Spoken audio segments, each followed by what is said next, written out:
Oprah just told a story about Whitney Houston that she kept quiet for 17 years. She says Whitney relapsed and fell off the stage during her final appearance on Oprah's show back in 2009. But here's what's got people talking and pushing back. She told this story the same week music executive Clive Davis died. And now people are asking why now and why him. If you've ever admired someone for years and then watched them do something that made you take a second look, this is one for you. By the end of this video, my desire and my hope is that you will have the full timeline, who's disputing Oprah's account, and why this is raising bigger questions about Oprah herself. Why does it take someone dying for the truth to come out? And why is it always the people who can't defend themselves anymore? Oprah told this story on a stage in France accepting an award, not in an interview about Whitney, 17 years after it happened, the same week Clive Davis died. She says she stayed quiet because she didn't want to ruin Whitney's life, but Whitney's been gone since 2012, so that doesn't explain the last 14 years of silence. Clive Davis was deeply tied to Whitney's career, finances, and that's where another theory comes up. Some people who understand media and PR say this kind of timing doesn't happen by accident. That's how you bury a story or create a distraction when something bigger is coming.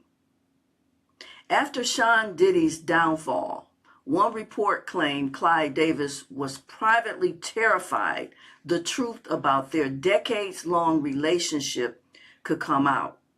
Though there's no lawsuit, charge, or investigation tying him to it, just anonymous sources, not court records. But if there's concern about what might come out, a heartbreaking story about Whitney is exactly the kind of headline that pulls attention somewhere else. The timing alone was enough to raise questions, and it wasn't the only problem people had with what she said. I've always admired Whitney Houston. Even with the rumors that followed her, there was something sincere about her that came through no matter what people said. So when her estate pushed back on Oprah's version, it mattered to me, and it should matter to you too. Pat Houston, who runs the estate, said Oprah's account was inaccurate and unfair. Whitney's bodyguard at the time, Ray Watson, said he never once saw Whitney Houston high, not one day, not ever. Now this is her bodyguard. He said the stage had a dark drop-off near the edge, and that's what caused the fall. People in the studio audience that day backed that up too, saying she gave a strong performance. And here's something we've all seen if we've ever been to a live show or stood on a stage ourselves. Sometimes it is really dark back there, and people walk off the edge because they can't see, not because of anything else going on with them. So I'm not going to sit here and tell you whether Whitney was using that day or not. Her family says she wasn't, and I choose to side with her family, because that's three sources contradicting one, and I can't get past that part. I really can't. I can't imagine someone desecrating a person's memory the moment they can no longer defend themselves. To me, that is despicable. Whitney doesn't get to say, that's not what happened. She doesn't get that chance anymore. Now let's talk about what this really comes down to, because Oprah has done real things for this community. She has funded schools. She's given platforms to people who never had one, And that's not nothing. But here's what I believe, and I want to say it plainly. No matter how much you've contributed, you show your true nature the moment you violate a friendship. The Bible actually speaks directly to this. Proverbs 17:9 says, "He that covers a transgression seeketh love, but he that repeateth a matter separates very friends." A real friend covers what they know, and that's where love lives. But somebody who isn't a real friend, they can't hold anything. They're like a broken refrigerator. Nothing stays in and everything eventually leaks out.